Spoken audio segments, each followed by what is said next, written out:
ఏకస్తథా సర్వభూతాంతరాత్మా నలిప్యతే లోక దుఃఖేన బాహ్యః. ఏకః తథా సర్వభూతాంతరాత్మ, సమస్త జీవులలోనూ కూడా అంతరాత్మగా ఉండేటటువంటి ఆ ఒక్కడు ఎవరైతే ఉన్నాడో పరమాత్మ, లోక దుఃఖి బాహ్య లోక దుఃఖేన నలిప్యతే, ఈ కంటికి కలిసి లోకంలో బయట ఉండేటటువంటి దుఃఖానికి కారణమైనటువంటి వస్తువులతోటి నలిప్యతే అంటే దుఃఖము చేత లేపనము సాధ్యము కాదు. నలిప్యతే, ఆయనకి దుఃఖముతోటి పూత పూయుట సాధ్యము కాదు. ఇది లిటరరీ మీనింగ్ అండి ఇక్కడ. అంటే ఆయనకి పుణ్య పాపాలు, దుఃఖం అంటే పాపం అని అర్థం, పుణ్యం కూడా ఒక రకమైన పాపం అని చెప్పుకున్నాం మనం. అంచేత పుణ్య పాపాలు ఆయనకి ఏమీ అంటవు అని ఇక్కడ తీసుకొచ్చారండి. ఇంకా ఏకో వశీ సర్వభూతాంతరాత్మ ఏకం రూపం బహుధా యః కరోతి తమాత్మస్థం ఏను పశ్యంతి ధీరాః తేషాం సుఖం శాశ్వతం నేతరేషాం.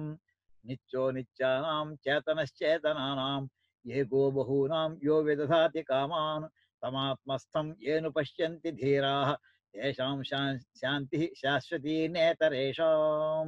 ఇది కఠవల్లీషు. ఇక చూడండి, ఏకో వశీ. వశీ అంటే సమస్తము తన వశమునందు కలవాడు. అంటే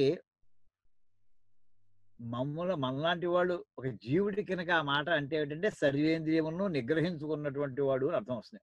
అన్నిటినీ వశం చేసుకున్నటువంటి వాడు. ఏకః వశీ, ఉన్నవాడు ఒకడే అంటావా? వశీ అంటే సమస్తమైనటువంటి సృష్టి స్థితి లయ కారణములన్నిటికీ కూడా, వాటన్నిటిని కూడా సృష్టించడానికి, సృష్టించినటువంటి పెంచడానికి, పెంచేటటువంటి వాడిని సంహరించడానికి, వీటికి ఎవరెవరు దేవతలు లేక ఏ ఏ జీవులు వీటన్నిటిని కూడా ఇన్వాల్వ్ అయి ఉంటాయో, సమస్తమైనటువంటి ఈ ప్రక్రియ అంతలోనూ కూడా ఎవరెవరు భాగస్వాములో వాళ్ళందరూ కూడా ఆయన యొక్క వశములో ఉంటారు. అంటే ఆయన వశములో లేనటువంటి వాడు అంటూ ఇంకోటి ఎవడు ఉండడు ఈ బ్రహ్మాండాలన్నింటిలో కూడా. ఏకో వశి, ఉన్నవాడు ఒకడే. నువ్వు భేద దృష్టితో చూస్తావు, అందరి మీద కూడా ఆయన కంట్రోలర్. ఆయన సర్వభూత అంతరాత్మ, సమస్తమైనటువంటి జీవులకి కూడా అంతరాత్మగా ఉండేటటువంటి వాడు.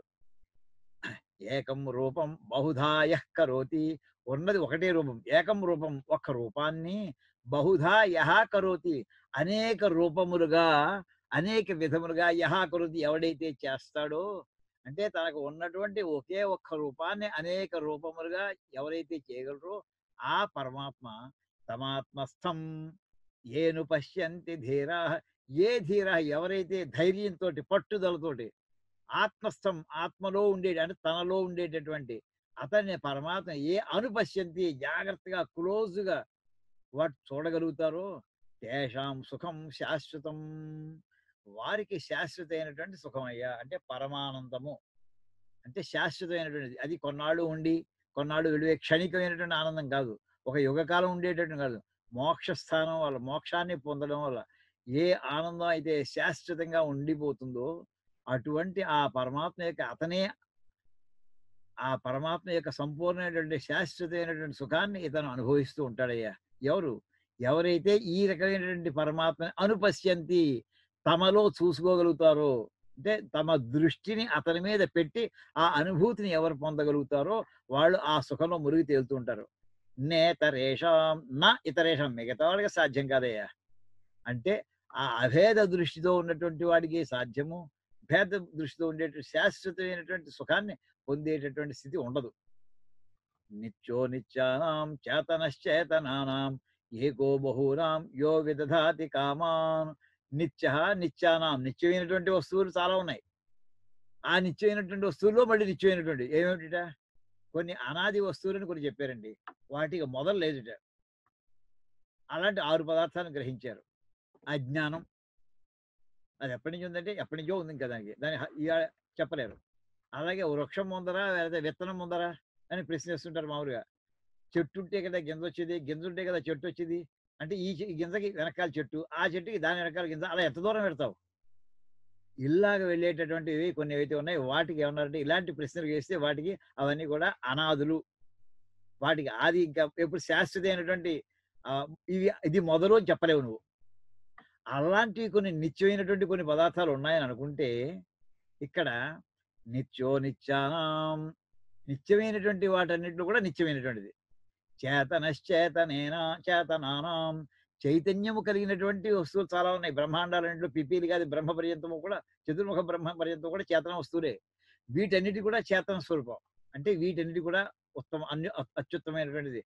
ఏకః బహూనాం ఒకడే ఒక్కడు. ఇవన్నీ కూడా బహూనాం యః విదధాతి కామాన్ బహూనాం అనేక మంది ఎవరైతే కోరికలన్నింటిని కూడా తీరుస్తూ ఉంటాడో అంటే జీవులందరూ కూడా ఎవరి ఎవరి కర్మ అనుభవ దృష్ట్యా, బుద్ధి యొక్క లక్షణ దృష్ట్యా వాళ్ళు ఏమేమి కోరికలు ఉంటారో, ఆ కోరికలన్నిటి కూడా యోగ్యమైనటువంటి సమయాల్లో, యోగ్యమైనటువంటి పరిస్థితుల్లో ఎవరైతే అందిస్తూ ఉంటాడో, యహ విదధాతి కామాన్ ఆ కోరికలను మళ్ళీ తీరుస్తూ ఉంటాడో, నెరవేరుస్తూ ఉంటాడో, ఒకే ఒక్కడు తం ఆత్మస్థం తనలో ఉండేటటువంటి ఆ ఒకే ఒక్కడిని ఆ ఒక్కడిని అంటే ఒక్క ఎవరు పరమాత్మ.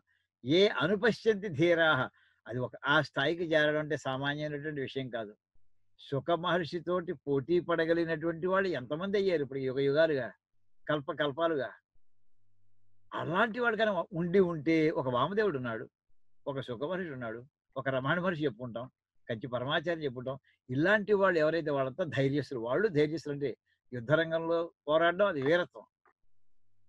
తమాత్మస్థం ఏను పశ్యంతి ధీరాః ఆత్మలోనే మనస్సుని లగ్నము చేసినట్టు ఆత్మస్థం తమ మనస్సులోనే ఆత్మ అంటే ఇక్కడ మనస్సు అనుకోవచ్చు లేదా తనలోనే ఉన్నటువంటి ఎవరైతే ఆ శాశ్వత నిత్యుడైనటువంటి అంటే ఆ నిత్యమైనటువంటి వాటిలో నిత్యమైనటువంటి చైతన్యం అనేటువంటి వాటిలో చైతన్యం అనేటువంటి అందరి యొక్క కోరికలను తీర్చేటటువంటి ఆ పరమాత్మని ఎవడైతే అనుపశ్యంతి క్లోజ్ గా అబ్జర్వ్ చేస్తూ చూస్తూ ఉంటారో పరిశీలిస్తూ ఉంటారో వాళ్ళు ధీరాహ వాళ్ళ ధైర్యవంతులంతే తేషాం శాంతి శాశ్వతి వాళ్ళది శాశ్వతమైనటువంటి శాంతిని పొంది ఉంటుంటారు వాళ్ళు.